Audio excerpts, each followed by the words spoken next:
Hi guys, and welcome to another episode of the Real Football Talk. I'm your host Hassan. I have Adil and Steve. For those of you still watching us, please do support us and subscribe to the channel below. Thank you for your support. Guys, we're going to be discussing the Manchester United versus Brighton game.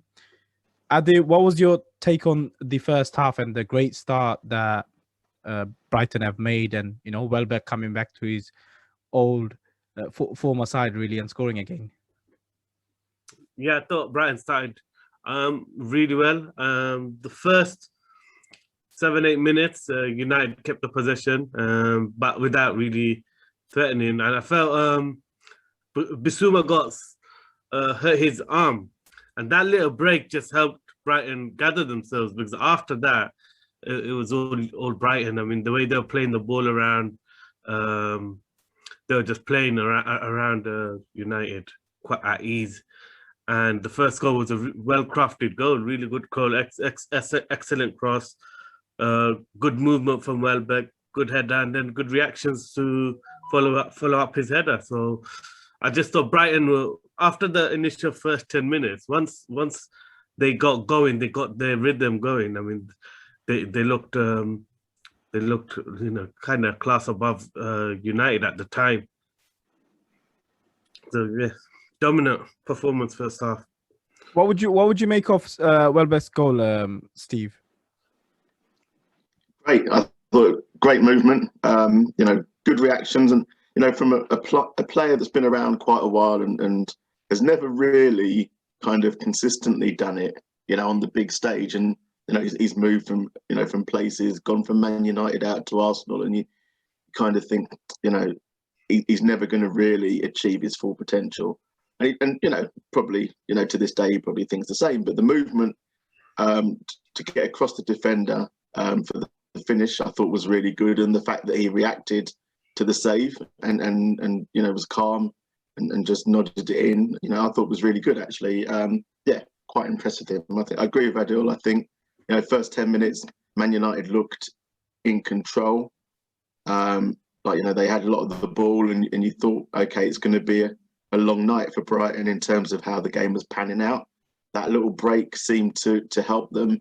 I felt that Brighton looked like an organised side. They know where they want to play, and they know how to build their attacks really, and how they want to build those attacks, and the structure and the patterns in which they want to build. And you could see that there was a lot of support around the ball all the time, so they always had options. A lot of players getting towards the ball, and a lot of players getting around the ball, and it gave the players options to move the ball quickly. And they never really gave the possession up quickly or easily. It was, if Man United wanted to win the ball back, they really had to work for it. And Brighton, I thought, were very tidy with the ball. So I thought that the first goal that they scored, I thought was well deserved. And then that is, as Adil said, I think they went on and kind of dominated the rest of the first half. Really, it was a very good performance from a well-drilled Brighton side actually to start the game off. So yeah, it was good. The goal reminded me a bit of, it's similar to Yotta's in terms of the way he stayed. What we spoke about yesterday around staying the blind side of the defender, but the difference was he went inside of the defender. But it's the same thing where Welbeck can't commit. Because not Welbeck, Bissaka can't commit because Welbeck's staying outside his line of vision, so he doesn't really know, whether he's gonna, which side he's gonna move. So that's what makes gets the jump on Wan-Bissaka really. But Lindelof, his headering and judging of headering is just not good enough. I mean, he constantly gets exposed with it, and you just think an elite defender is judging that header better and clearing it. But it was still a great cross, a good move, and Pogba's pass. But I feel the referee had a part to play in that loose ball, because he got in the way of Fred potentially running onto it. It's still a bad pass, but the referee did kind of get in the way of the of Fred's run. Steve, you don't agree? It seems. Don't blame the referee. It was just a loose pass, and Brighton reacted to it too well. So, but I still think Fred could have got into run onto it a bit earlier. I think that slight hesitation because he had to go around the ref makes a slight difference. I mean, it's still a lot for Brighton to do, and United just could not contend with Brighton's system today. The formation in the first half, playing two defensive midfielders cost them. Well, Pogba was playing very deep, and that's what was costing them, because what ended up happening was Rashford and Greenwood ended up pressing up on White and Dunk, or not Dunk, Veltman. And that's what happened. That always left them options out wide and inside. So, yeah, I mean, really, United didn't know how to press and handle the shape of Brighton. Well, I mean, sorry, Hassan. I thought Brighton are really clever on the ball.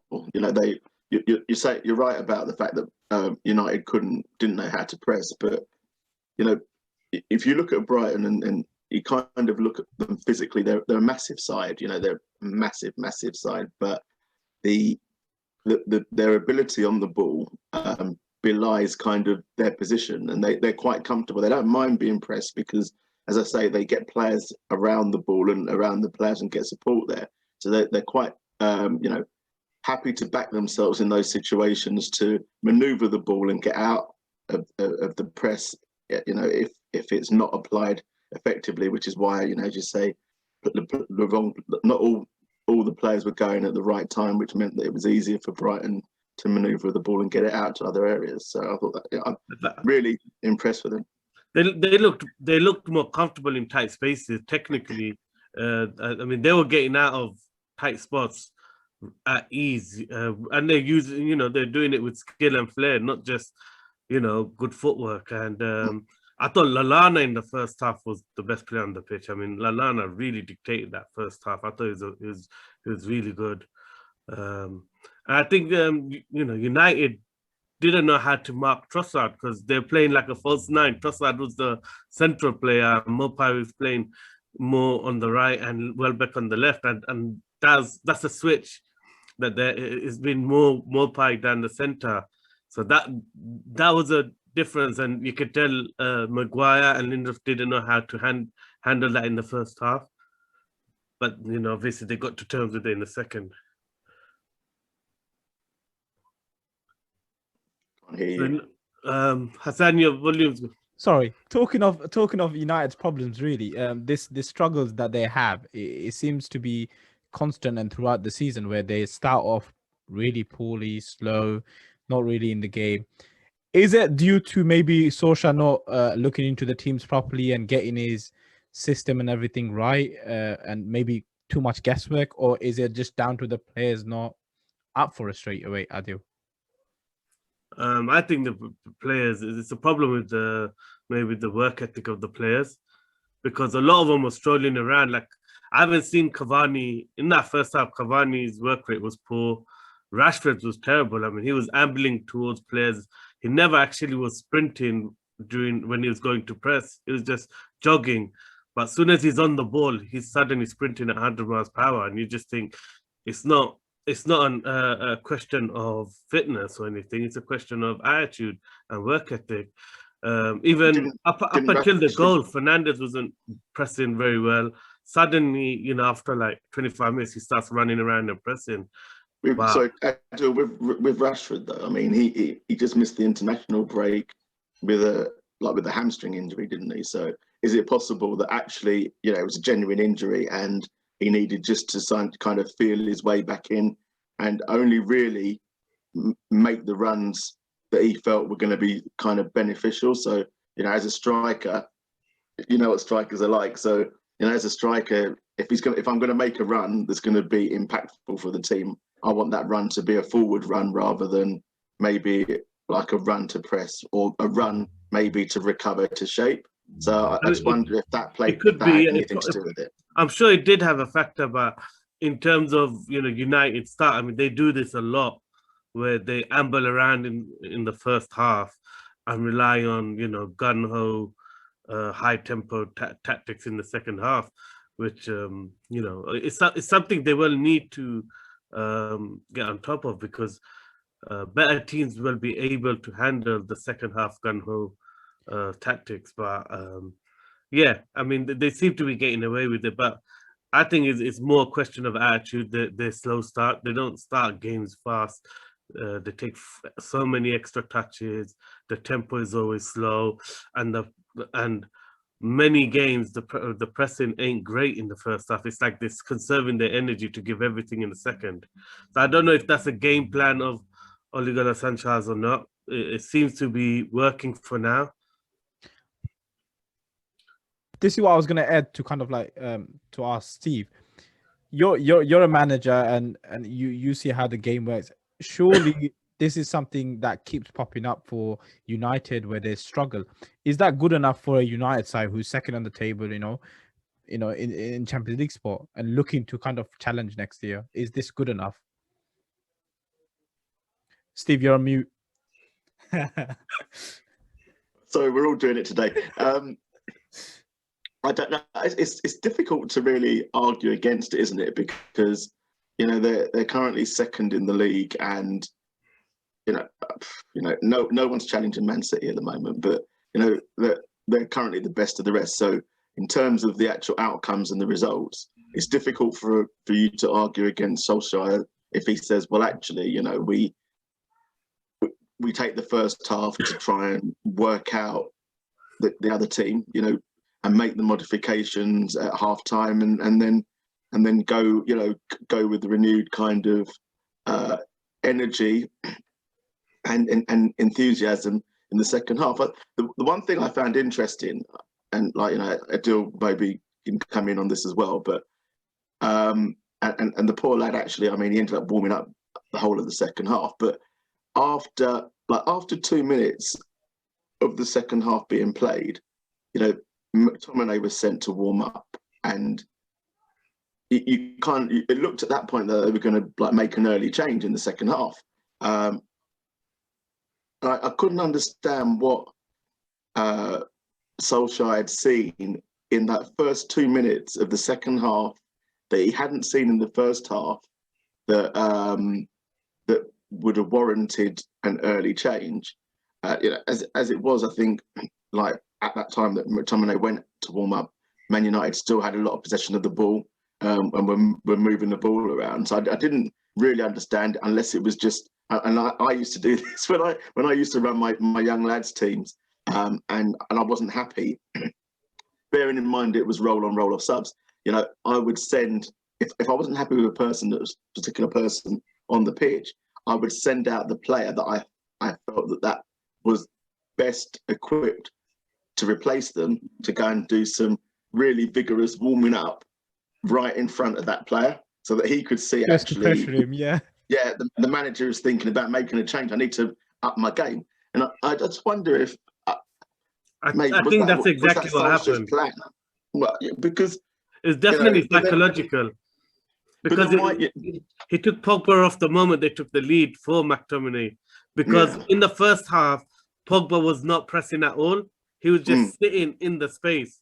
So he wasn't doing actually anything effective off the ball. And I think in the second half, they realized that they need to get Lindelof on Trossard. And instead of getting Greenwood and Rashford to press the centre back, you need to commit Pogba and Bruno to do it. So then what happened the whole second half was, after the first 2 minutes, as soon as McTominay started warming up, suddenly Pogba was pressing high up the pitch on Veltman, and that was the thing. Basically, I thought it was psychological. He wanted Pogba to commit to just moving up the pitch and pushing on up and pressing up on the centre back on Veltman.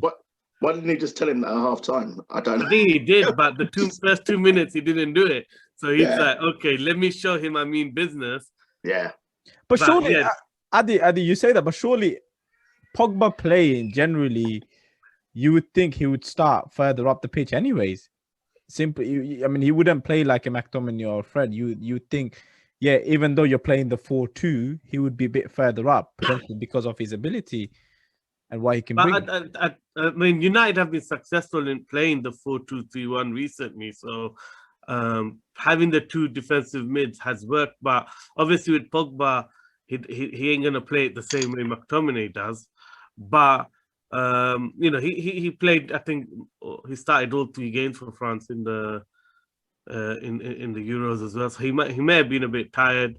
But either way, I mean, you know, it was a game where it took United that full first half to figure out how to actually press, which players should be committing really to the press. And as soon as they did that, it looked like you know, Brighton couldn't play out as easily. I mean, Steve, do you think that was the only change they made in the second half that kind of completely changed the game in terms of United and how they went into like get the 2 goals? I think so. I think like Adil was right. I think they kind of pressed a little bit higher up the pitch and managed to stop and Brighton playing out and giving them so much time on the ball. And you know, when they came to lay the ball off, you know, that second pass inside, that player was then being pressed, and they were then forcing Brighton to go back a lot more. So where in the first half Brighton were able to play sideways and then play forwards, or it might be a set, you know, up back and then playing through, they couldn't do that in the second half. It was try and play up, had to play back, and then had to play around and try and go out the other side, rather than being able to just play a little inside pass and then go out the other side a lot quicker or go forward a lot quicker. So I think United's structure in defence was a lot better in the second half. And obviously,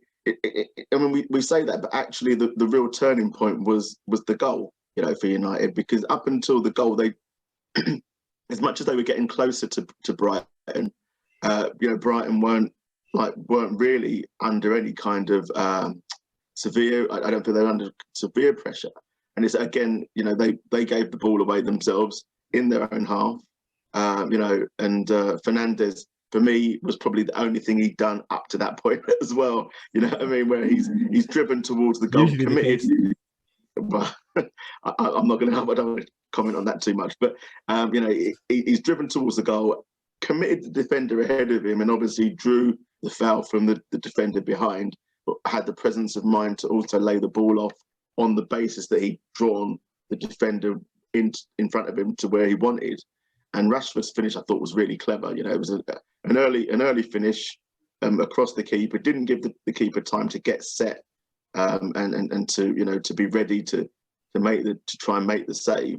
And then that seemed to be the trigger for an increase in energy and tempo. And you know, I mean, I was pleased for Greenwood for getting the goal. And apparently it's only his second goal, but I like him. I think he's a player of immense promise and talent, and you know, someone certainly who will shine for United in the future. And obviously I've had conversations with United fans that don't kind of rate him because he's not currently producing as many goals as they feel that he should. But no, I rate him. I thought he had a good game. He should have scored early on, obviously, when he hit the post. And his movement, obviously, to get across his own player as well as the defender to head the ball in, I think was really good. Now, obviously, again, that was Fernandes involved, wasn't it? You know, I mean, him in getting to the byline, picking out a good cross for Pogba. I don't think Pogba intended that as a cross. I personally think it was a shot. I think it was. It was good, you know, good body shape, but just a bit, you know, poor execution. But it turned into a good assist for Greenwood, who ended up slicing it. Yeah. But the thing is, the interesting point is the only 2 times in the whole game that Bruno Fernandes had space in front of him, he managed to create the 2 goals, and that's the frustrating thing is United just don't know how to get Bruno into those areas enough. I mean, the first is lucky that Veltman error, and again, it was Pogba pressing high that caused the error, but that, you know, is a straight, you know, clearance or long ball from Veltman that ended up going into Bruno's path. But So it was a United. Do you think that Fernandes is not as effective with Pogba in the team? It feels like I know that there's been that they played a different system today, so the 4-2-3-1, and they were able to have well, not a different system, but they were able to have Fernandes in the 10 role in behind the striker. And there's been other games where Pogba's played, and you've had Fernandes sort of shifted into a wide area to accommodate him. And I feel that, I'm not sure, but I feel that you know, with players of such immense talent, both of them are, that they're struggling to find a rhythm on the pitch to, you know, to complement each other and to work with each other, where they can both shine at the same time in a game. You know, they may do it like they're doing it in just isolated patches at the moment, rather than as you know, the ability they've got, rather than and actually dominating games. You'd think that the two of them together, United should dominate games if both of them are on the pitch. From what I've seen, I think it's more down to the way the opposition plays, because teams that press United, the Pogba Fernandes combination works really well, because what happens is they focus on pressing Pogba a lot, and then he's quite good at finding Fernandes, and then Fernandes has got space in front of him to cause problems, and Pogba can, you know, push on in and play off that. But as soon as it's a team that drops out in the first half, that was the interesting thing, was Brighton dropped off, especially with Bissouma and Lallana. They weren't pressing high up on the midfielders, on Fred and Pogba. So when they drop off and just cut out the space in which Bruno Fernandes can operate, that's when it does the combination doesn't look good, and it looks like they kind of, because then Pogba has to push up a bit more, and then they're getting in each other's way slightly more, or occupying similar spots, because no one's pressing up on Pogba. And that's the thing, when Pogba's very good at beating the press and making the opposition commit, and when teams don't do that, then it becomes a problem, because he has to push on and drive with the ball slightly more and try and dictate it. So yeah, I think it's more down to the styles of the opposition, how the opposition plays. But definitely against the press, I've seen the combination work very well, but that's the only time. I mean, it's fascinating stuff, really, because we briefly talked about before about United and their struggles at the beginning of the game, and then you got another team, Brighton, who struggled to see our games. What would you put that down to, Adil? Really, it seems to be a constant problem with them, where they start off fantastically, play some beautiful football with you know, and they just can't seem to see the game out. It seems to be a real issue. Brighton, from what I've seen, I've watched them quite a lot this season. They're very similar to United in the sense that they seem like they're a team that always needs to go behind before they suddenly turn up. Today they took the lead, and so it's the opposite. United are the same. As soon as they take the lead, they struggle to hold on.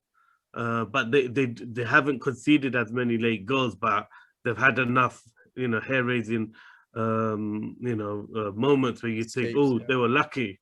You know, United were lucky just to see that out. So I think both teams are quite similar in the sense that a lot of the time Brighton turns up after they concede, and then they struggle to, when they are in the lead, they always struggle to hold on because they drop too deep. They become very passive and reactive. They're relying on blocks and diving in instead of just being proactive and trying to stop the balls coming in. They let you kind of play. So yeah, and our definitely United have the same problem.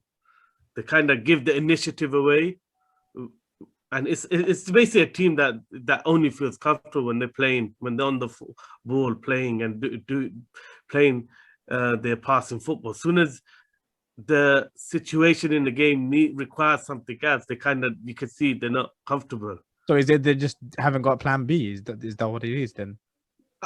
I'm not sure if they got a plan B. It's just definitely they give the initiative away. It's just, I think, you know, with both teams, it's more of a mindset thing. It's just trying, you know, maybe trying to go to a counter-attacking style and defend what you got mentality. They're not good at it, or they're not comfortable with it. I mean, Steve, considering what Adil has said, if we look at the fixtures that Brighton have coming up, they've got pretty much from the top 8, they've got, I think, 6 of the games against top 8 teams, really. So they're playing Man City, Arsenal, Chelsea, Everton, West Ham. Can they slip in? Because I mean, they're only I think 6 points behind Fulham, in front of Fulham. Is this a real danger? It's a danger, but I think that the saving grace for them is probably that the teams below them are not as good as them. You know, that they're not. You know, withstanding West Brom's result yesterday, for example, you know, you can't really see where West Brom are going to get a lot of other points from. Fulham are a good side, but they're tidy, but they're still losing games where you think, okay, you know, that they should be making more of it. You know, they turned over from a winning position today. You know, and it's those situations which mean that despite having got some promising results and some promising performances, they're still in and around the bottom 3. And I think Brighton will have enough to get probably the points that they need, and that'll be based on the fact that the teams below them just won't get enough points to probably drag them back down into the relegation zone. And I think that, you know, Brighton, as we said today, you know, Brighton's performance generally was quite good today. So you can see them actually nicking wins in other teams. For example, they're playing. I think they're due to play Leeds, so I could see them beating Leeds.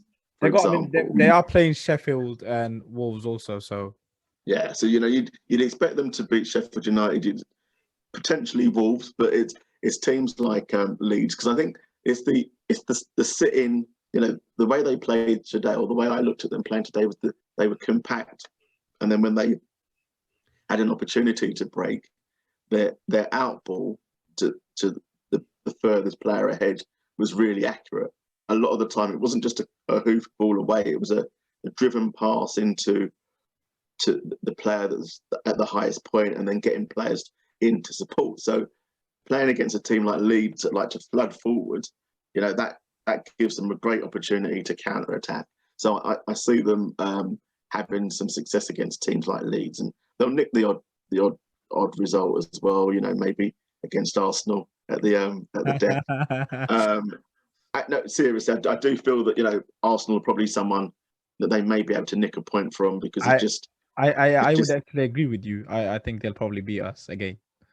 You know, but yeah, that you know, they might lose more than they win out of the remaining games, but I think that it's just the fact that the teams below them just won't get enough points actually for it to be a real problem for them, even though they'll be a bit worried.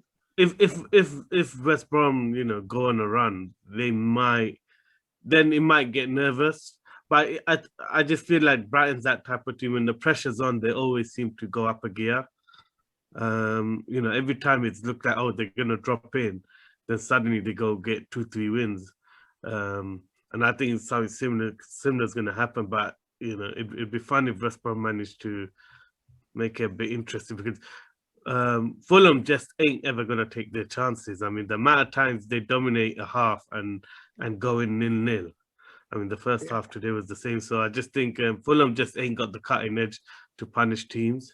So the only worry is potentially West Brom, but then, you know, Newcastle, we don't know if they can string. I have more confidence in Brighton getting results than Newcastle, even with the harder fixtures. But I some mean, teams. Interesting. Sorry, Hassan. Okay. The interesting thing about Newcastle is if they played how they played the second half today against Tottenham, then they would get points because they were attacking. They were a threat. They looked interesting to watch. They looked quite exciting to watch. That it was attacking substitutions as well. They changed from a back three to a four at the back and put an extra attacking body on. So all the intentions were there, and they got their rewards today. And you think, well, that's got to be a mentality going forward. And if they can have that mentality going forward, then they can bring teams like Brighton back into the equation and make teams ahead of them slightly start to worry. I think it's just the finishing quality of the teams, though. I mean, are you going to back Joe Linton and Almiron to score goals? You're not. But I think Mopé, Trossard, Welbeck, they're better finishers. I mean, I think they're going to take their few chances. Since we're talking about this Brighton team, obviously they play really good football and they look good on the eye and everything. What do they need to do to take them to the next level? Because it seems to be like there's something that building. They got a philosophy, a way of playing.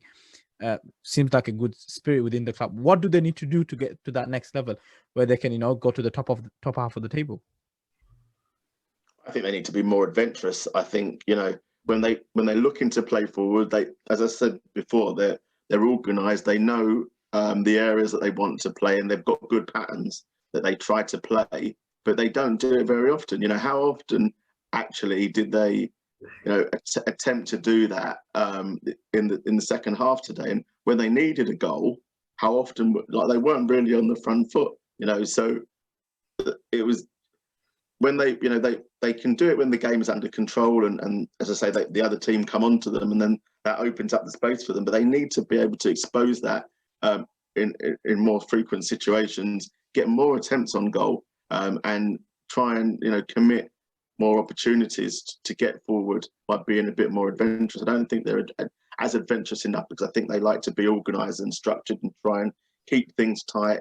And if they nick a goal, then just wait for another opportunity to arise, rather than actually forcing the play, and building those patterns by forcing the situation and getting players higher up the pitch in those areas that they play in to make that happen. And I don't think they do that enough, really. So I think if they did that, then they'd get more chances. I think they need slightly different profile of play. I think they need pace and a bit of actual natural wingers in their lineup, because it seems that all the players are really comfortable playing that possession, ball to feet, pass and move. But sometimes you need pace and dribblers to commit players. And if the only way they score is by committing players and getting players to overload, and they create chances like that. But sometimes you need to have that plan B. And I think that's why they struggle when they're holding on, is because they don't have players that they can just go a bit direct, and they can run at people and create goal scoring opportunities. It's still play into the player, and then those players are looking to drop it off and pop it off, and they're looking for players to still push up the pitch to pop it off to. But then the rest of the team's playing safe, so they're not being as adventurous in their forward runs. So then what happens is those attacking players like Mopai and them become isolated, and they're not natural at going past 1, 2, 3 men. So I think they do need maybe attackers that can take on a bit more, that can dribble with a bit of pace and power, especially when they're in the lead. I think that would really change their game. At the moment, it feels like they have to have runners and commit players to play around teams. I mean, quick one to kind of end, really. With regards to United, would you say top 4 is pretty much booked for them, Adu? Yeah, I mean, I think between now and the end of the season, they'll get the 3-4 more wins needed to definitely get a top 4 place. And the other teams, like Leicester, could struggle. They got some tough fixtures as well. And Liverpool are on a run. I think Chelsea, for all their good play and domination, they lack a cutting edge, so they may get more draws than wins. So I'm not sure. it's a bit like what we were saying about the the relegation. I'm not sure how many teams have got the ability to go on a run like City have, to really guarantee it and take United's place. I think they've got 11-point gap. They've got a 11-point gap. Yes. Yeah, so I can't see anyone going on such a run, or we're saying two other teams going on such a run. I don't think this season that's going to happen. Would you agree with that, Steve? In terms of, do you think United? Yeah, I think. Want to do that? Yeah, I think so. I think they, looking at the points, they may not end up in second, but I do think that they're highly more likely to end up in second than anywhere else, to be honest. I don't think that enough teams are consistent enough to go on a run to overturn the points that they would need to overtake United at this stage of the game.